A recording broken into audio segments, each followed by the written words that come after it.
Bismillahirrahmanirrahim. Wal maqalatu salisata asyara. Lan makalah yang ke-13, yaitu perkataan yang ke-13. Qila den ngendikake hamul arifi utawi tujuane wong kang makrifat iku asanahu ngalem ta muji. Ai muradul arifi tegese karepe wong kang makrifat billahi iku billahi kelawan Allah iku asanahu ngalem ala wahi ing atase Gusti Allah Ta'ala bijamili sifatihi kelawan muji piro-piro sifat kebagusane Allah. Waham zahid utawi tujuane wong kang zuhud iku addu'a'u nyuwun. Ai muradul muridi tegese karepe wong kang mengo anis zaid sang tambah ala qadaril hajati ing atase sekedar kebutuhane minat dunia saking dunya bikol bihi kelawan atine zahid iku apa doa tujuane wong zuhud wa utawi doa iku atadoro DPDP utawi merendahkan diri ilawahi maring Allah ilawahi ta'ala maring Allah ta'ala bisuali kelawan penyuwun kelawan permintaan maing barang indahu kang wonten ing sandinge Allah minal khairi saking kebagusan. Makalah perkataan yang ke-13 niki tujuane wong kang ahli makrifat itu ngalem memuji. Wong kang makrifat niku tujuane memuji. Wong kang makrifat niku sinten nggih tiyang ingkang ngertos dumateng Allah Subhanahu wa taala. Maksude ngerti niku bukan berarti terus ningali niku mboten. Dadi tiyang makrifat niku nggih tiyang ingkang mengerti, maksude nggih ngerti hakikatnya Tuhan niku sinten niku tiyang makrifat. Tujuan orang makrifat itu adalah memuji, hanya memuji kepada Allah. Waham zahid utawi tujuane wong zuhud iku doa meminta. Tujuane wong kang zuhud, wong zuhud itu adalah orang yang menggunakan hartanya, membutuhkan harta itu hanya sekedarnya saja, tidak menumpuk harta. Itu orang yang zuhud. Li'anna hamul arif krana satemene tujuane wong kang makrifat, tujuan orang makrifat robahu iku pangerane arif. La sawaba kang ora ana ganjaran kedua arif walal jannata lan ora ana swarga.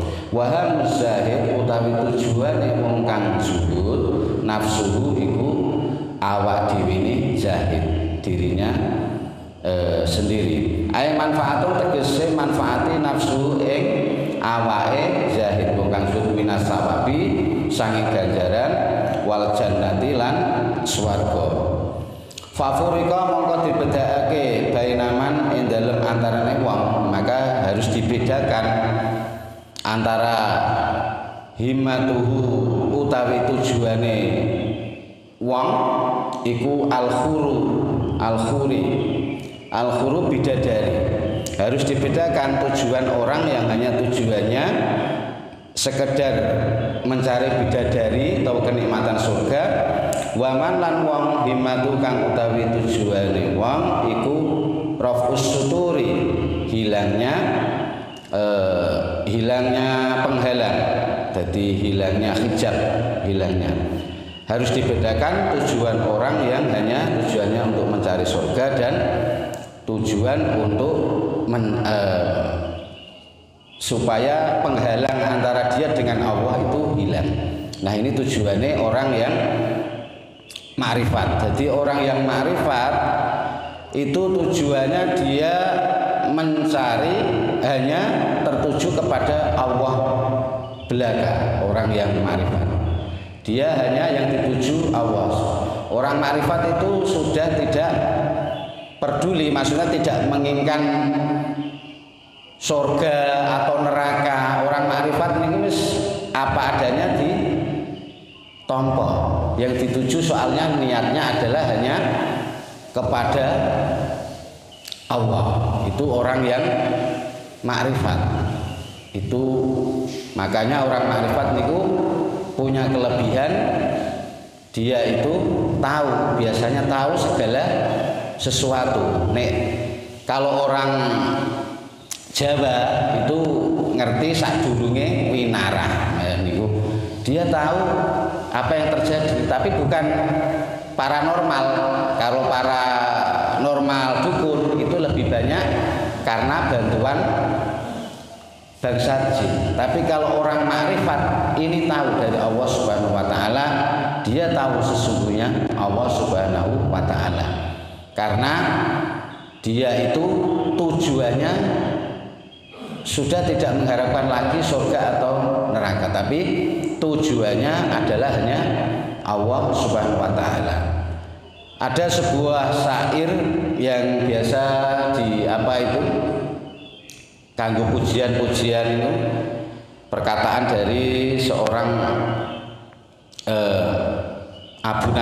Imam Abu Nawas. Itu syairnya, ilahi lasulil firdausi ahla wala aqwa alan naril jahimi. Ya Allah, saya tidak pantas berada di surga. Saya tidak pantas berada di surga, tapi saya juga tidak kuat berada di neraka. Nah, ini perkataan fahabli taubatan waghfir dunubi fa innaka ghafirud dzambil abimi. Maka dia terimalah tobat saya, terimalah istighfar saya ya Allah. Jadi dia hanya menginginkan di sepura dosa-dosa. Jadi ini termasuk gambaran orang-orang yang insya Allah ma'rifat kepada Allah. Jadi dia merasa tidak pantas dirinya di surga, tapi dia juga tidak pantas berada di neraka. Terus wahamu zahid, sementara tujuan orang yang zuhud itu orang yang hanya memerlukan harta, menggunakan harta itu hanya seperlunya saja. Sementara tujuan orang yang zuhud itu dia masih menginginkan ganjaran, pahala, surga, kenikmatan besok di akhirat. Itu tujuan orang yang zuhud. Ya, tujuan ini tidak salah, masuk baik. Wong kita tujuannya untuk akhirat. Ini tujuan orang zuhud itu masih mengharapkan kayak begitu. Jadi orang yang zuhud ini itu beda dengan orang yang ma'rifat. Ya nih, mungkin kalau kita itu ya golongan seperti kita ini ya mungkin zuhud aja belum. Kita belum masuk golongan zuhud. Soalnya zuhud ini termasuk golongan berat. Jadi orang zuhud itu hanya menggunakan harta benda dunia itu seperlunya saja, tidak menumpuk-numpuk harta. Orang yang zuhud itu bukan berarti orang yang terus kehidupannya miskin niku nggih, mboten, tidak. Orang yang zuhud itu bisa saja dia itu orang yang kaya raya, punya uang banyak, tapi yang penting hatinya. Tapi hatinya dia tidak, istilah bahasa Jawanya itu telku mantel. Dia tidak terikat dengan harta bendanya. Walaupun harta bendanya di sekelilingnya itu banyak, dia itu tidak merasa punya harta. Harta itu ya miliknya Allah. Harta itu dianggap sebagai hiasan bagi dirinya, tidak mempengaruhi sama sekali. Mulane ciri-ciri orang yang zuhud ketika dia kehilangan sesuatu, kehilangan harta benda atau kehilangan apapun itu, dia ya tenang-tenang saja. Wong soalnya dia itu tidak merasa memiliki, yang punya itu hanya Allah. Kalau orang zuhud ciri-cirinya lagi itu kalau beramal itu ya panci ikhlas tenan. Jadi memang dia tidak mengharapkan apa itu, dia merasa bahwa harta yang dimilikinya, hartanya ini bukan miliknya. Orang kadang yang menjadi orang itu kikir, pelit, terus eman napa niku nasarapoken hartanya, eman beramal itu ya karena dia merasa bahwa harta itu miliknya. Ini biasanya manusia itu penyakitnya di sini, karena dia merasa selagi manusia itu kok merasa harta benda yang dia miliki itu adalah miliknya, ya tetap dia nanti eman. Loh ini hasil kerjaku kok, kan begitu. Ini karena jerih payahku. Ini karena padahal orang usaha jerih payah, tidak semua usaha yang dilakukan orang, walaupun usaha itu sekeras apapun, belum jaminan usaha itu mendapatkan hasil menjadikan dia kaya. Itu yang harus disadari. Kalau soalnya kenyataannya adalah banyak orang yang berusaha keras, sama-sama usahanya, misalkan orang yang punya usaha konveksi, sama-sama punya usaha konveksi, sama-sama punya usaha jualan, tapi kenyataannya yang satu biasa aja, tapi yang satu laris manis dan apa itu kaya raya. Lah ini kan rahasia ilahi. Terus kita bilang bahwa wah ini karena kerja keras, tidak bisa. Karena memang jatahe orang itu, bagian orang itu memang diberi Allah memang banyak. Makanya kalau kita mendapatkan rezeki yang melimpah itu disyukuri. Karena itu pemberian dari Allah Subhanahu wa ta'ala. Ini adalah ciri-ciri orang yang zuhud. Dia tidak begitu memikirkan dunia. Ada sebuah kisah seorang waliullah, dua orang wali ini sama-sama walinya Allah. Tapi yang satu itu ini ya sama-sama, yang satu zuhud, yang satu tidak. Justru wali yang zuhud ini wali yang kaya raya. Lah yang satunya lagi itu walinya tidak punya apa-apa. Dia mengharapkan dari makanan setiap harinya itu dari mancing. Jadi kerjaannya setiap hari itu ya mancing, nanti kalau dapat ikan buat makan. Itu suatu hari wali tersebut mengutus seorang muridnya, santrinya, dia mengutus kepada temannya yang wali yang kaya raya tadi, dia mengutus santrinya untuk titip salam kepada wali tersebut. Tolong sampaikan salamku kepada temanku wali, rumahnya sini, ditujukan alamatnya. Nah, terus nanti kalau ada pesan dan kesan nanti tolong sampaikan kepadaku ya. Dan itu santrinya dibilang gitu. Terus si santri disuruh ke tempat itu. Ini seorang wali, kan gurunya tadi bilangnya begitu. Ini seorang wali dan dia orang yang dekat dengan Allah. Terus akhirnya si murid tadi pergi ke temannya wali tadi, kiai tadi. Terus sampai di sana di rumahnya wali tadi yang disampaikan salam itu si murid kaget melihat ternyata rumah si wali tersebut yang diberikan salam itu rumahnya bagus sekali, kaya raya, pintu gerbangnya itu besar sekali.